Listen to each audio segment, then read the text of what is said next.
हमारे चैनल को सब्सक्राइब करें और बेल आइकन दबाएं।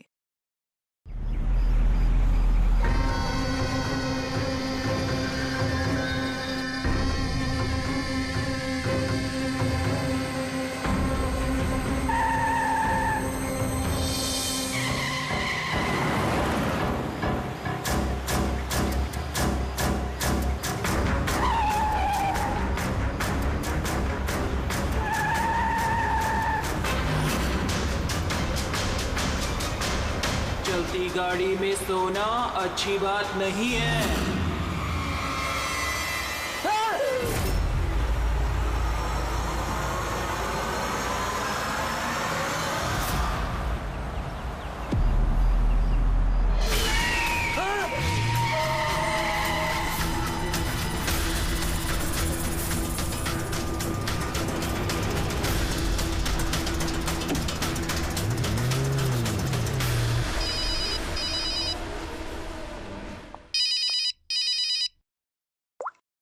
हाँ Vineet. Leela help me, Leela please help me Leela. क्या हो गया विनीत, तुम इतनी टेंशन में क्यों लग रहे हो? लीला ये लोग मुझे मार डालेंगे लीला। कौन मार डालेगा विनीत, तुम किसकी बातें कर रहे हो? लीला आई थिंक मैं लाइफ में कभी तुमसे नहीं मिल पाऊंगा लीला। विनीत बकवास बंद करो। कहाँ पे हो तुम, मुझे अपनी एग्जैक्ट लोकेशन बताओ। मैं सेबेस्टियन रोड पे हूँ, पुराने पोस्ट ऑफिस के पास। विनीत एक काम करो, तुम वहीं पे रुको, मैं टैक्सी लेके अभी वहीं पे तुम्हें लेने आती हूँ। हेलो लीला। हेलो विनीत, तुम ठीक हो? फोन को भी हेलो लीला। ये फोन को भी अभी कटना था।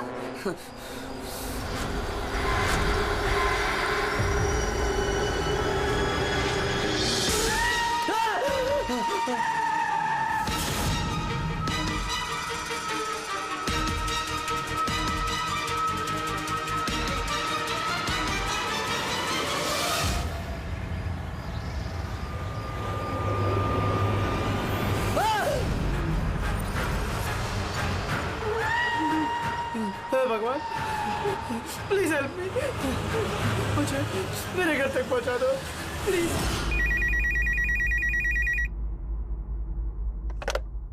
Hello, CID bureau. Hello ma'am, ma'am please मेरी मदद कीजिए। मैम मेरे पति इस वक्त बहुत बड़ी मुसीबत में है। क्या सब क्या हुआ आपके पति को? मैम उनकी जान खतरे में है, कोई उन्हें मारना चाहता है। मैम प्लीज उन्हें बचा लीजिए प्लीज। क्या वो इस वक्त आपके साथ है? नहीं मैम, मैम वो इस वक्त अपनी गाड़ी में है। वो सेबेस्टियन रोड के पास जो पुराना वाला पोस्ट ऑफिस है वहाँ पे है। अच्छा सुनिए मैम, देखिए हमारे 2 ऑफिसर्स उसी एरिया में हैं। आप हमें आपकी गाड़ी का डिटेल दीजिए। वाइट बैक्स्टर है और गाड़ी का नंबर है 2536। मैम आप उन्हें बचा तो लेंगे ना? आप फिक्र मत कीजिए, आपके पति को कुछ नहीं होगा। ओके पूर्वी, अभिजीत को फोन करो, उसे गाड़ी की डिटेल्स दे दो और उससे बोलो कि अर्जेंट है।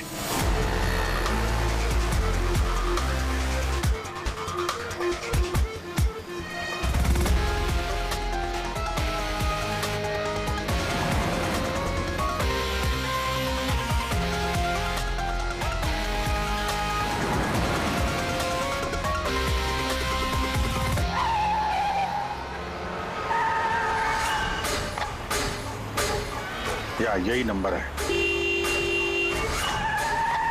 ये गाड़ी ऐसे क्यों चला रहा है? ये तो एक्सीडेंट कर देगा।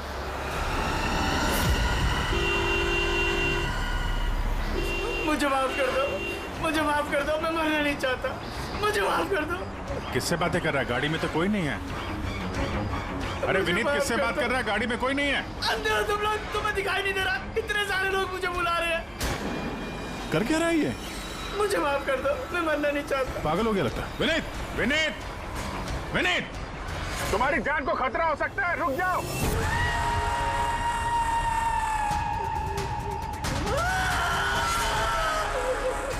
अंकल मेरे साथ खेलो ना, बहुत मजा आएगा। विनीत गाड़ी रोको, साइड में लगाओ।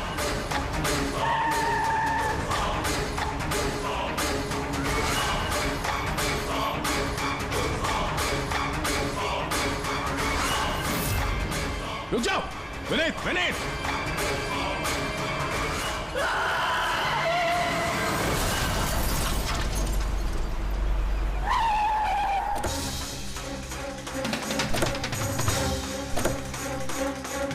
विनीत?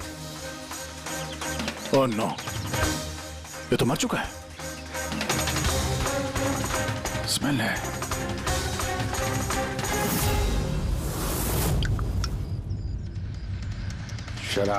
शराब पी के गाड़ी चला रहा था, लेकिन ये गाड़ी में बात कैसे कर रहा था?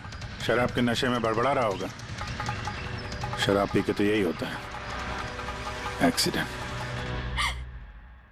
आपने तो मुझसे वादा किया था ना कि विनीत को कुछ नहीं होगा, तो फिर क्या हो गया? देखिए मैडम, अगर उनकी जान को किसी और से खतरा होता तो हम उन्हें जरूर बचा लेते, लेकिन वो तो खुद ही शराब पी के गाड़ी चला रहे थे। आप तो जानती हैं कितना खतरनाक है। नहीं, उनकी जान खुद उनकी वजह से नहीं गई है, बल्कि उन लोगों की वजह से गई है जो इतने दिनों से उन्हें परेशान कर रहे थे। कौन लोग? सुबह शाम सोते जागते हर वक्त वो उन्हें सताते रहते थे। वो इतना ज्यादा परेशान हो गए थे कि उन्होंने अपने बिजनेस पे भी पूरी तरह से ध्यान देना बंद कर दिया था। किन लोगों की बात कर रही हैं आप? जरा साफ साफ बताइए। मैम, विनीत की मौत हमारे सामने हुई थी और उस वक्त कार में उसके अलावा और कोई भी नहीं था, तो उसकी मौत का दोष आप किसी और को कैसे दे सकती हैं? क्योंकि उनका खून हुआ है। मर्डर है ये, मर्डर। मर्डर हुआ है? आप जानती है किसने किया ये? आत्माओं ने। भले ही आप लोगों ने वो आत्माएं नहीं देखी होगी, लेकिन विनीत उन्हें साफ साफ देख सकते थे। सीआईडी आत्माओं को नहीं मानती। आप भी मानते सर। अगर आपने वो 2 हफ्ते पहले वाला नजारा देखा होता। लीला उठो, उठो लीला, लीला उठो।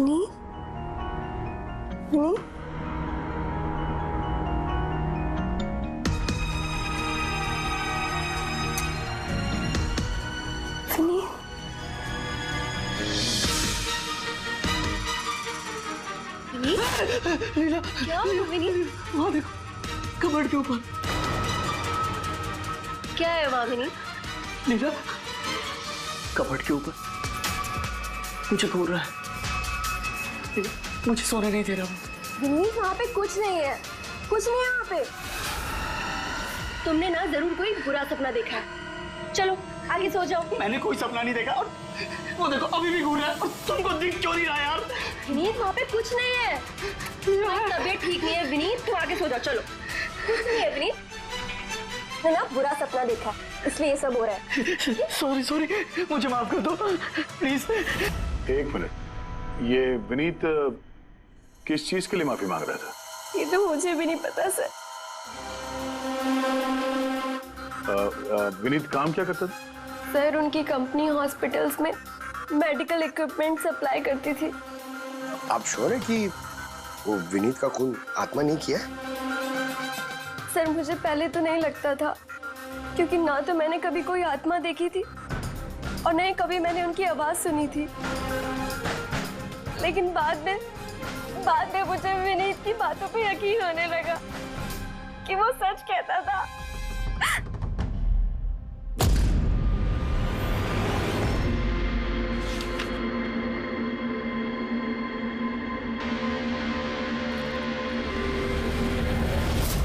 हाँ बॉस, इसकी मौत की एक ही वजह नजर आ रही है, इसके सर पर लगी हुई है चोट जो इसे एक्सीडेंट के दौरान लगी। पक्का डॉक्टर साहब, कोई और वजह नहीं? अब विसरल सैंपल्स को चेक करना अभी बाकी है, लेकिन प्राइमा फेसी तो यही दिखता है कि मौत की वजह एक्सीडेंट है। तो बॉस, इसके खून में हमें अल्कोहल की बहुत ज्यादा मात्रा मिली, मुझे लगता है उसी की वजह से इसे हेलुसिनेशन होने लगे और इसने टक्कर मार दी। मतलब ये खून का मामला नहीं है। हम फ्यूनरल के लिए बॉडी को लौटा सकते हैं, अगर कुछ डाउट हुआ तो विसरल सैंपल से पता लग जाएगा। पता नहीं सर क्यों अभी मुझे ऐसा लग रहा है कि ये केस उतना सीधा नहीं है, क्योंकि जब हमने लीला से पूछा कि ये विनीत किससे माफी मांग रहा था तो वो बात को टाल गई। हम लोग भी फ्यूनरल में जाएं क्या? वहाँ रिलेटिव भी होंगे, फ्रेंड्स भी होंगे, बहुत सारे लोग होंगे। देखते हैं कुछ पता चलता है। जाओ, जरूर जाओ फ्यूनरल में।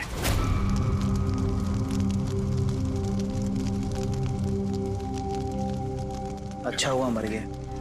ऐसे गलत लोगों के साथ ऐसा ही होना चाहिए। तुमने बिल्कुल ठीक कहा, इसकी मौत इससे बदतर होनी चाहिए थी।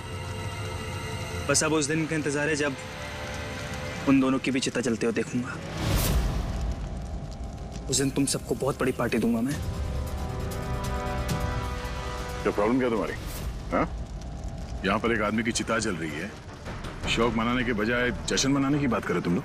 क्यों ना मनाऊं जश्न? अरे असली जश्न तो उस दिन मनेगा जिस दिन ये दोनों भी अग्नि की भेंट चढ़ेंगे।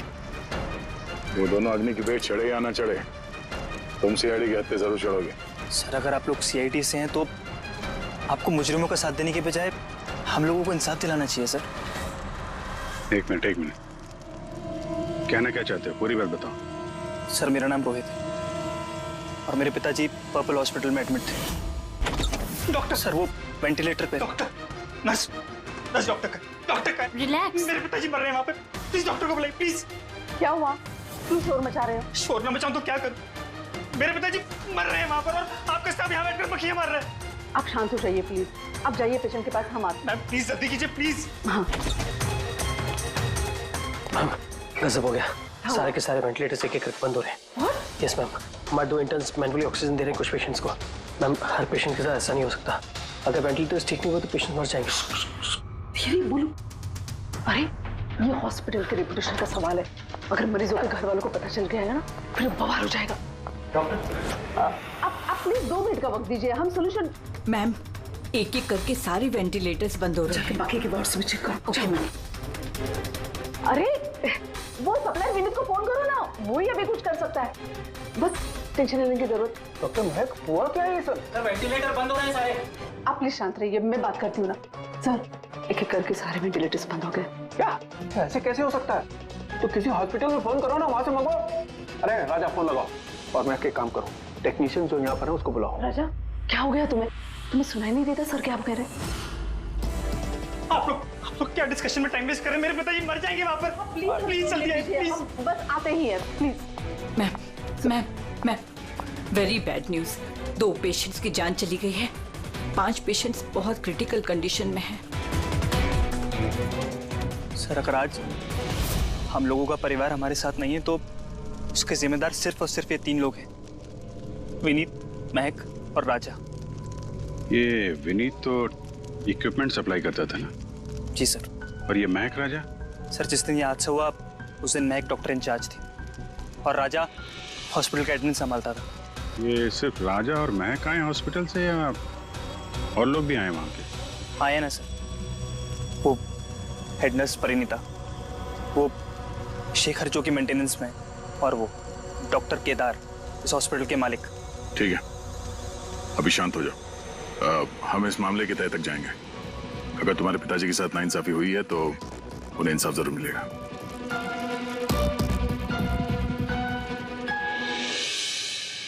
समझ में आया कि ये विनीत माफी क्यों मांग रहा था। मुझे माफ कर दो, मैं मरना नहीं चाहता, मुझे माफ कर दो। और ये भी समझ में आ रहा है कि विनीत की मौत से इतने लोग खुश क्यों हैं। यानी विनीत की मौत का जिम्मेदार कोई भी हो सकता है। अब विनीत के बाद खूनी का अगला निशाना ये महक और राजा हो सकते हैं।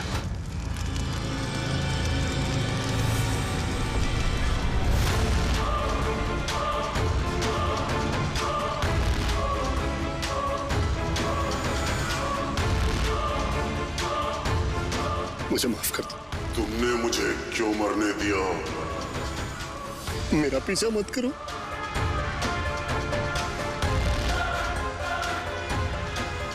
ये बात किससे कर रहा है? मेरा पीछा मत करो। उन्हीं काल्पनिक लोगों से जिससे विनीत बात कर रहा था। शायद ही तुम मुझे बचा सकती थी। क्यों मरने दिया मुझे? तुम भी मरने के लिए तैयार हो जाओ। और ये महक भी सहमी से लग रही है। छोड़ो, छोड़ो मुझे, छोड़ो मुझे, आग में मत खींचो।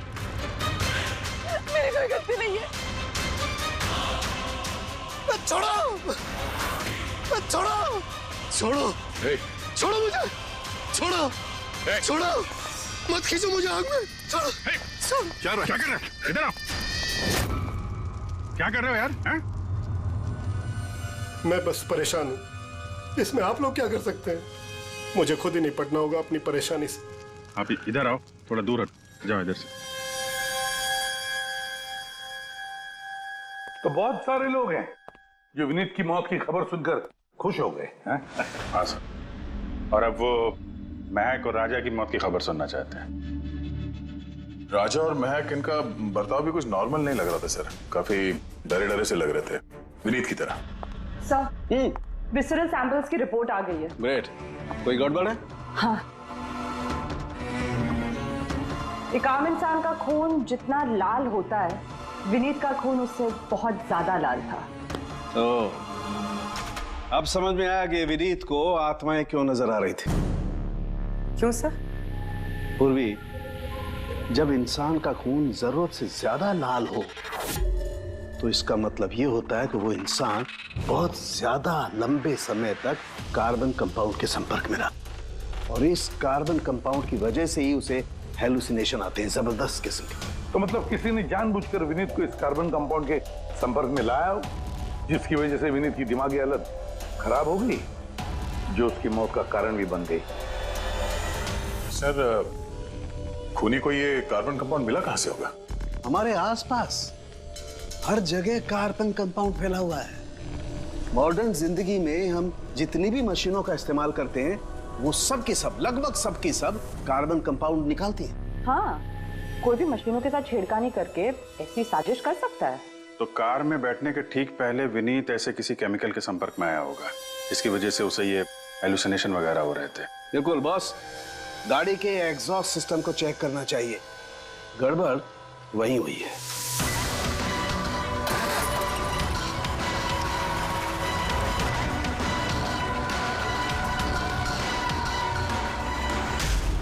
सालों के सर तो सही बोले थे सर, भाई इसमें से तो केमिकल भर भर के आ रहा है। एक बात तो पक्की है पंकज, आत्मा कोई नहीं थी। हाँ सर, इसका मतलब अब खूनी के निशाने पे दो लोग हैं, राजा और महक।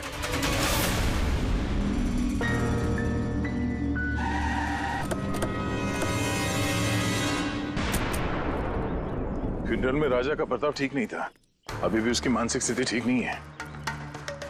अरे सर, दरवाजा तो खुला है।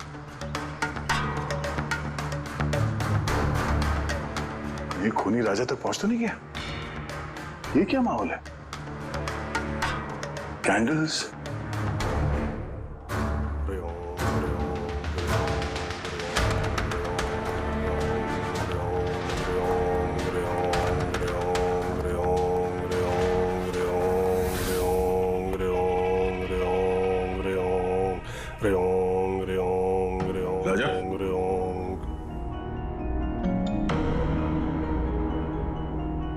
आप ठीक हो? कौन है आप लोग? सीआईडी। विनीत के अंतिम संस्कार में मिले थे हम लोग, तुम आग में कूदने वाले थे, हमने तुम्हें रोका था, भूल गए? अब आप लोगों को मुझे रोकने या बचाने की जरूरत नहीं पड़ेगी। जब तक विनीत का खूनी पकड़ा नहीं जाता, तुम्हारी जान को भी खतरा है। अच्छा सच बताना, उन 12 मरीजों की मौत क्या तुम्हारी लापरवाही की वजह से गई थी? खबरदार जो मुझ पर ऐसा गंदा और झूठा इल्जाम लगाया था। मैं निर्दोष हूं और कोई नहीं मरा मेरी वजह से। शांत शांत। राजा बड़ी मुश्किल से शांत हुआ है, इसको समझ दिलाइए। आपकी तारीफ? श्लोक नाम है मेरा। मैं राजा की इस बुरे वक्त से बाहर निकलने में मदद कर रहा हूं। ओह, तो आप साइकियाट्रिस्ट हैं? साइकियाट्रिस्ट नहीं, साइकिक, मीडियम। इस दुनिया और दूसरी दुनिया के बीच एक पुल समझ लो। दूसरी दुनिया? दूसरी कौन सी दुनिया? वही आत्माओं वाली दुनिया।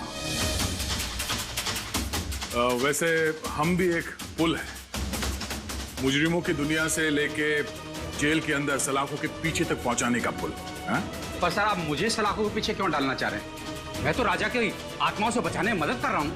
राजा को आत्माओं से नहीं, केमिकल पॉइजनिंग से बचाने की जरूरत है। और बंद करो अपना ये ढोंग, समझे? सर, वो कहाँ इशारा करे? उस बूढ़े आदमी की तरफ जो एसी के पास खड़ा हुआ है। किसकी बात कर रहे हैं? मुझे तो कोई भी नहीं दिख रहा।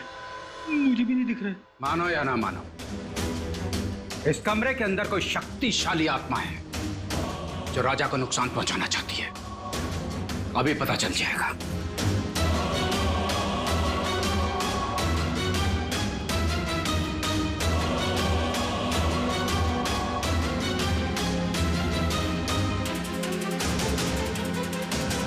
मीटर से आत्मा देखेंगे?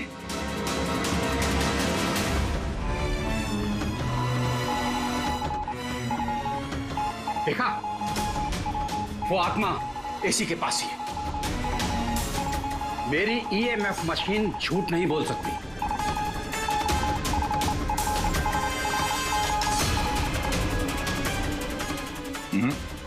पर हमारा भी ये मीटर गलत नहीं हो सकता, समझे? डैडी, लगता है राजा को कार्बन कंपाउंड का असर उसकी गाड़ी से ही हुआ है। एक काम करो, ये मीटर ले जाओ, उसकी कार चेक करो। रेडी? पंकज, बताओ महक, विनीत के फ्यूनरल पे क्या देखा तुम? मैंने किसी को नहीं देखा, कुछ भी नहीं देखा। झूठ मत बोलो। अगर कुछ नहीं देखा तो वहां से डर के भागे क्यों? मैं झूठ नहीं बोल रही हूँ, मैंने सच में किसी को नहीं देखा। अच्छा, अस्पताल में जो 12 मौतें हुई थी, क्या वो तुम्हारी लापरवाही की वजह से हुई थी? मेरी लापरवाही की वजह से? देखिए, मुझसे जो कुछ बन पड़ता है मैंने सब कुछ किया। मैंने डॉक्टर केदार से भी बात की, लेकिन उन्होंने कुछ एक्शन लिया ही नहीं, तो मैं और क्या करती? अच्छा, तो फिर इसमें डॉक्टर केदार की गलती है? उनसे भी ज्यादा गलती है उस राजा की। उसे चेक कर लेना चाहिए था कि वेंटिलेटर्स ठीक से काम कर रहे हैं या नहीं, उनके वक्त रहते सर्विसिंग हो रही है या नहीं। तो फिर राजा दोषी है? राजा और विनीत दोनों। विनीत को भी हमें वेंटिलेटर सप्लाई करने से पहले देख लेना चाहिए था कि वो कहीं खराब तो नहीं है। आखिर कितनी जानें टिकी थी उस वेंटिलेटर्स पे? लगता है राजा और विनीत के लिए तुम्हारे अंदर काफी कड़वाहट है। विनीत की मौत से तो बहुत खुश होगी तुम। ये कैसी बातें कर रही हैं आप? बिल्कुल भी नहीं। मैं एक डॉक्टर हूँ और मेरा काम पेशेंट्स की जान बचाना है। किसी की मौत से मैं कैसे खुश हो सकती हूँ?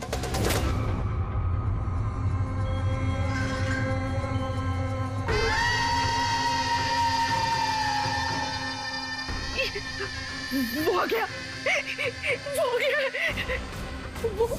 वो देखिए। लेकिन यहाँ तो कोई नहीं। पीछे है। यहाँ पर कोई नहीं है। देखो, तुम घबराओ मत। जब तक मैं हूं तुम्हें कुछ नहीं होगा। हाँ?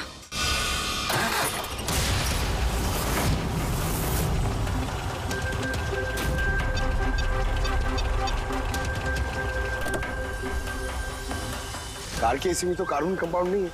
घर के अंदर देखते, चलो।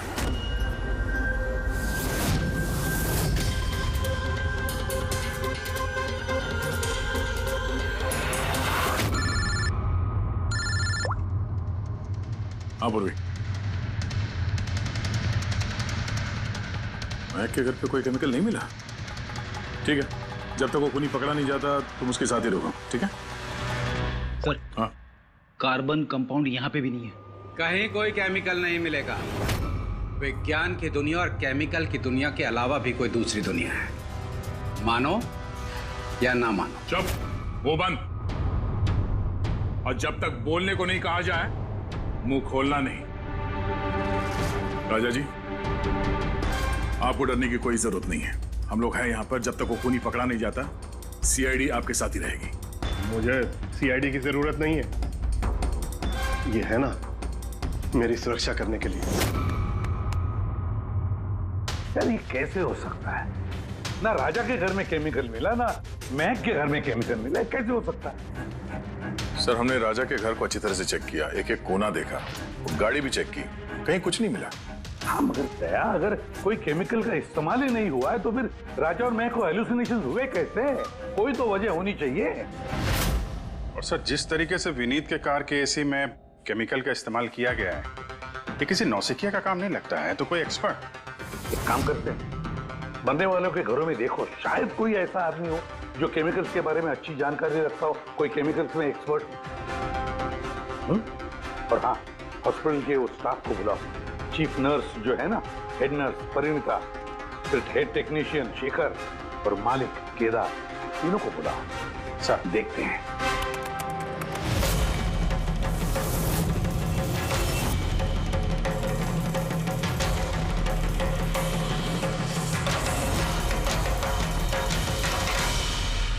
तुम्हारा नाम शेखर है? Yes sir. हॉस्पिटल के हेड मैकेनिक, मेन टेक्नीशियन, मतलब हॉस्पिटल में जब भी किसी मशीनरी में प्रॉब्लम्स आ जाते तो पहले तुम्हें पता चलता है। जी हाँ सर। तो हॉस्पिटल के वेंटिलेटर्स खराब हो गए थे, ये तुम्हें पता नहीं था? सर पहले से पता था। तो फिर किया कुछ नहीं क्यों? बताया क्यों नहीं किसे? हाँ सर इसमें मेरी कोई गलती नहीं है। तो फिर किसकी गलती?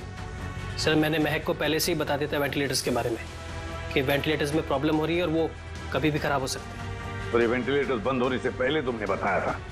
यस सर, 1 वीक पहले। मैम मैंने आपको एक नोटिस भेजा था, वार्ड 3 के वेंटिलेटर्स ठीक तरह से काम नहीं कर रहे हैं। ओह, मैंने वो तुम्हारा लेटर पढ़ लिया था शेखर, तुम टेंशन मत लेना, मैं कुछ करती हूँ। बट मैम मामला थोड़ा अर्जेंट है। हाँ हाँ मुझे पता है। डॉक्टर महक। यस मैम, आपको अकाउंट्स डिपार्टमेंट में इमीडिएटली बुलाया है। हाँ ओके चलो। Okay ma'am. Don't worry Shekhar, मैं कुछ ना कुछ करूंगी पक्का। बट सर उन्होंने मेरी बात को सीरियसली लिया ही नहीं। हाँ, महक ने वेंटिलेटर्स खराब होने पर पेशेंट्स को बहुत बचाने की कोशिश की, मगर राजा सर इतने घबरा गए कि कुछ कर ही नहीं पाए। शेखर जी, तुम कितना सच बोल रहे हो, कितना झूठ, ये तो हम पता लगा ही लेंगे। सर महक की कोई गलती नहीं है, उसने मुझे वेंटिलेटर्स खराब होने के बारे में पहले ही बता दिया था। लेकिन आपने क्या किया? सर मैंने हॉस्पिटल के एडमिन हेड को बता दिया था, राजा को, क्योंकि हॉस्पिटल के जितने भी ये मशीनरी है उनकी देखरेख की जिम्मेदारी एडमिन हेड की होती है सर। तो आपने एडमिनिस्ट्रेटिव हेड राजा को बता दिया और आपकी जिम्मेदारी खत्म हो गई। आप मालिक है ना इस हॉस्पिटल के, तो जिम्मेदारी खत्म कैसे होती है आपकी? सर मैंने अपनी जिम्मेदारी निभाई, तभी तो मैं खुद गया राजा के केबिन में। राजा। जी सर। ये सब क्या कर रहे हो? अरे ये सब जरूरी नहीं है, इतने सारे मरीजों की सांसें वेंटिलेटर के भरोसे चल रही हैं, तुम यहाँ बैठे हो, तो कुछ करो ना।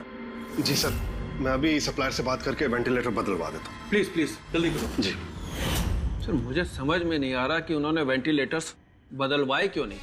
मैं हैरान हूँ सर, कोई भी केदार जी पे उंगली उठा नहीं रहा है। हर कोई राजा, विनीत और महक के पीछे पड़ा हुआ है। वही तो, हॉस्पिटल के मालिक है ना केदार जी, तो पूरी की पूरी जिम्मेदारी भी केदार जी तुम्हारी है। लेकिन सर अब मैं खुद जाके तो रिपेयर नहीं कर सकता ना वेंटिलेटर्स। सर मेरा काम है कि कंसर्न डिपार्टमेंट को इन्फॉर्म करना, और सर वो मैंने कर दिया। बल्कि मैंने विनीत से खुद बात करी, मैंने उससे कहा कि अगर ये रिपेयर हो सकते हैं तो रिपेयर करे, वरना इनको चेंज कर दे, और उसने कोई एक्शन ही नहीं लिया। उसने कोई एक्शन नहीं लिया, उसने कोई एक्शन नहीं लिया। आपने क्या एक्शन लिया? और नाम भी ले रहे हो तो विनीत का जो मर चुका है, या राजा का जो जवाब देने की हालत में नहीं है। सर जो सच था वो मैंने आपको बता दिया, अब मानना ना मानना सर आपके हाथ में है। परिणीता। जी सर। हॉस्पिटल की हेड नर्स, तो तुम हॉस्पिटल के बारे में सब कुछ जानती होंगी? जी सर। तो फिर अब सच सच बताओ, ये जो कुछ भी हुआ है किसकी लापरवाही से हुआ है? बताओ जल्दी। हाँ सर, हाँ, बताती हूँ। मेरे साथ धोखाधड़ी करने की कोशिश मत करना राजा। और हाँ, अगर मशीनों में कोई फिजिकल डैमेज है वो वारंटी में नहीं आता। अगर तुमको नए वेंटिलेटर चाहिए तो पूरी कॉस्ट पे करनी होगी, समझा? मैंने तुमसे घटिया इंसान आज तक अपनी जिंदगी में नहीं देखा। अब ना तो हमारा हॉस्पिटल तुमसे कोई सामान लेगा और ना ही शहर का कोई दूसरा हॉस्पिटल। सुनो, ये धमकी किसी और को देना, जानता नहीं तुझे मैं कौन हूँ, जो करना है कर ले।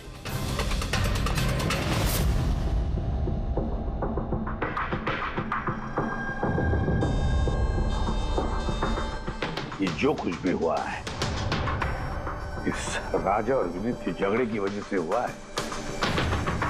दोनों की झगड़े की वजह से सर इतने लोगों की जान चली गई।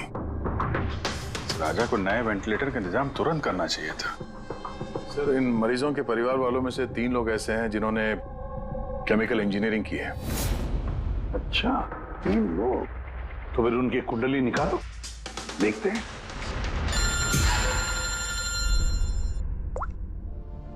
Hello ACP Pradyuman.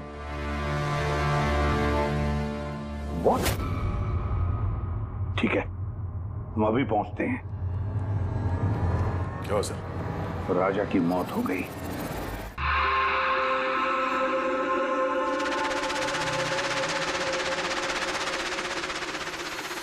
दया, मौत तो इसकी सर पे चोट लगने की वजह से हुई।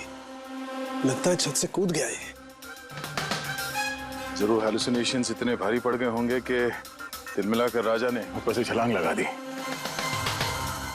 और तुम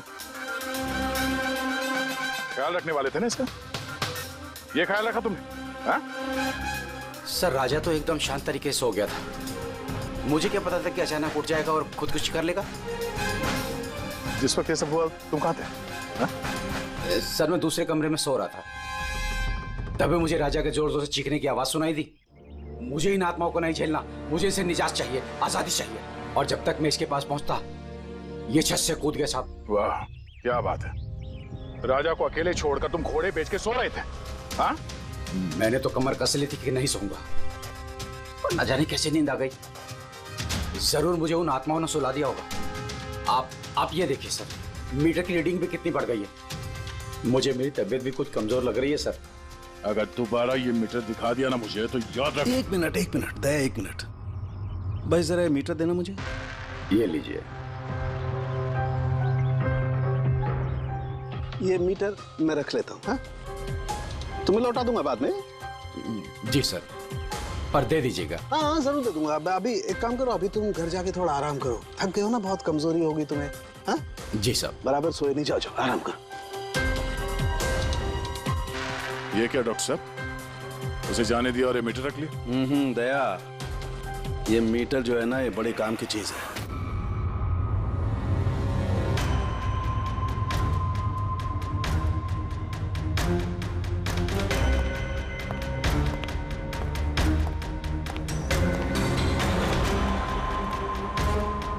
इस रूम में चेक करता हूं। हाँ सर। नहीं, ऊपर चलते हैं।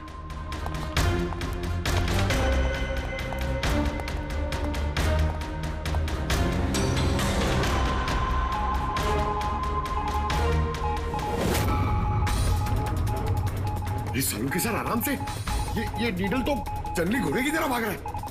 माय गॉड, हम यहाँ पर ऐसे नहीं खड़े रह सकते दया, हमें प्रोटेक्टिव गियर्स पहनने पड़ेंगे। Protective gears? वो किस लिए सर? अरे अपनी सुरक्षा के लिए।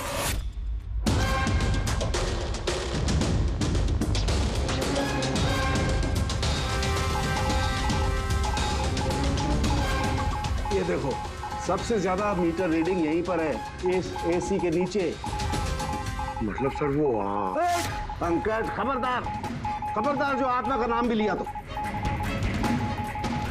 सर ये मीटर किस तरफ इशारा कर रहा है? बताता हूँ। बाहर चलो।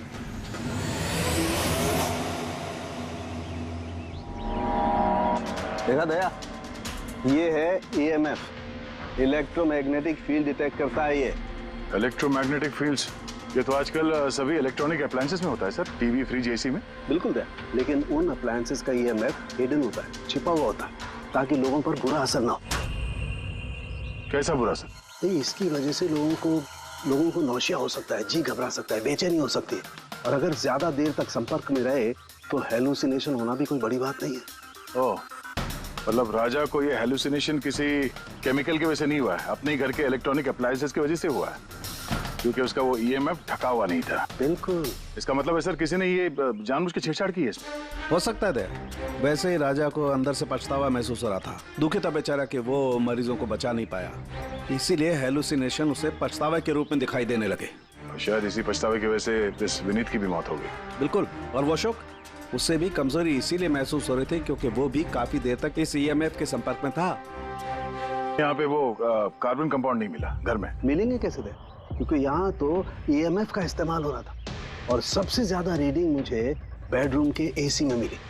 इसका मतलब बेडरूम के एसी में छेड़छाड़ हुई। फिर तो उस महक के घर में भी ईएमएफ।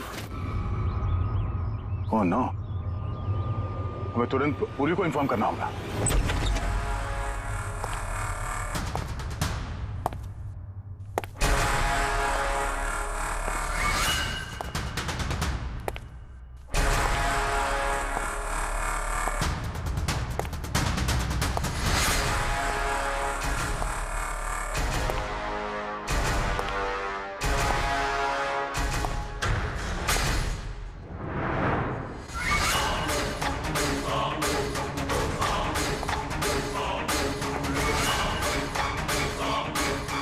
जान लेकर चैन नहीं पड़ा तुम्हें,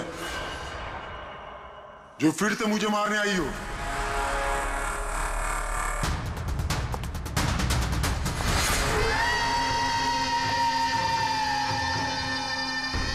तुम? मैंने तुम्हें सेल्फ डिफेंस में मारा था और वैसे भी तुम एक मुजरिम हो। क्या मुजरिम के घर परिवार नहीं होते? तुम्हारी वजह से मेरी बेटी अनाथ हो गई और ये खून देख रही हो, सब तुम्हारी वजह से। आज मैं तुम्हें नहीं छोड़ूंगा। देखो मेरे पास मत आना, मैं मार दूंगा। आज मैं तुम्हें नहीं छोड़ूंगा। मेरे पास मत आना, मैं कहती हूँ मार दूंगी। मैं कहती हूँ मेरे पास मत आना, मार दूंगी। क्या कर रही हो तुम? छोड़ो से। सवाल आदमी। क्या? सर यहाँ पे। सर रोकिए इसे, ये मुझे मारना चाहती है। पहले यहाँ से बाहर निकली, जल्दी आउट ऑफ हियर प्लीज, जल्दी फास्ट। ये हैं वो 3 लोग जिनका संबंध केमिकल इंजीनियरिंग से है। सुहास, दीपक और किशोर। खूनी इनमें से कोई भी हो सकता है। नहीं अभिजीत, कार के एसी में केमिकल फिक्स करना अलग बात है और इलेक्ट्रोमैग्नेटिक फील्ड को इतनी होशियारी के साथ इस्तेमाल करना अलग बात है। मुझे लगता है ये कोई ऐसा आदमी है जिसे साइंस की, मेडिकल साइंस की बहुत अच्छी जानकारी है, या तो कोई डॉक्टर या कोई साइंटिस्ट। जिसने भी किया उसने पूरा बंदोबस्त किया था इस इलेक्ट्रोमैग्नेटिक फील्ड का कि ये महक और राजा दोनों कायम के लिए उस ईएमएफ के असर में रहे हैं। हो सकता है जब ये दोनों हॉस्पिटल में अपना काम कर रहे थे तब भी ये ईएमएफ वहां पर प्रेजेंट था। तो फिर सर शायद हॉस्पिटल के किसी मशीन के साथ भी छेड़छाड़ की गई होगी। बिल्कुल दया, बिल्कुल। और ये करने वाला वही है, हॉस्पिटल का अंदर वाला। तो ये वो जगह है जहाँ पे महक और राजा बैठा करते थे। जी हाँ। और कौन कौन आ जा सकता था इस कमरे में? सर सिर्फ स्टाफ वालों को अंदर जाने की परमिशन थी, वो भी अगर कोई काम हो तो। मतलब बाहर का कोई आदमी यहाँ नहीं आ सकता? नहीं सर, यहाँ तक कि मरीजों को भी अंदर जाने की इजाजत नहीं थी। उसका मतलब तो ये हुआ कि स्टाफ का ही कोई है, मतलब आप में से कोई एक खूनी है। ये आप कैसे कह सकते? ये हम नहीं कह रहे, ये ईएमएफ मशीन कह रही है जिसने हमें सब कुछ बता दिया है। और इस ईएमएफ मशीन के हिसाब से इस एसी के साथ छेड़छाड़ की गई थी। इसका मतलब है राजा और महक को मारने की कोशिश की गई थी, मगर बेचारा राजा मारा गया। एसी के साथ छेड़छाड़? क्या कह रहे हैं आप लोग? हमें तो कुछ समझ में नहीं आ रहा। ये बात इस कमरे में मौजूद वही इंसान समझ सकता है जो खुद खूनी है। और वो आज यहाँ एक प्रोटेक्टिव गियर पहन के आया है ताकि इलेक्ट्रोमैग्नेटिक फ्रीक्वेंसी से उसे कोई नुकसान ना हो। क्यों? कौन है वो?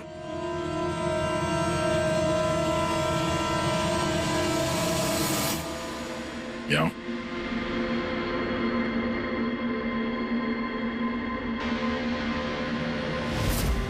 फैशन सेंस तो बहुत अच्छा है तुम्हारा शेखर। कपड़े के अंदर ये सुरक्षा कवच। तुम्हारे सारे पत्ते खुल चुके हैं शेखर। हमने तुम्हारे बारे में सब कुछ पता लगा लिया है। तुम ही यहाँ पे सिर्फ ऐसे टेक्नीशियन हो जो एसी के साथ छेड़छाड़ कर सकते हैं। अब जल्दी बताओ क्यों किया तुमने ऐसा? हाँ, मैंने किया ये सब। और क्या गलत किया अगर मैंने महक, विनीत और राजा पे इल्जाम लगाया तो? इन लोगों की वजह से 12 मरीजों की मौत हुई जो मुझसे देखा नहीं गया। और मैंने सोचा कि इन लोगों को भी वैसी ही मौत मिलनी चाहिए जैसे उन 12 मरीजों को मिली। इसलिए मैंने ईएमएफ और कार्बन कंपाउंड के जहर का इस्तेमाल किया ताकि इन लोगों को ऐसी मौत दे सकूं। मौत नहीं, एक भयानक मौत। और ये मेरा इंसाफ था। इंसाफ करने का हक सिर्फ कानून को है, किसी और को नहीं, समझे? तुम जानते थे उस केमिकल के इस्तेमाल से उन लोगों को हैलुसिनेशन होगा। वो मरे हुए मरीज उन्हें सामने दिखाई देंगे, जिसकी वजह से वो पागल हो जाएंगे। क्यों? और मैं अपने मकसद में कामयाब भी हुआ। जैसी मैं मौत चाहता था वैसी ही मौत विनीत और राजा को मिली।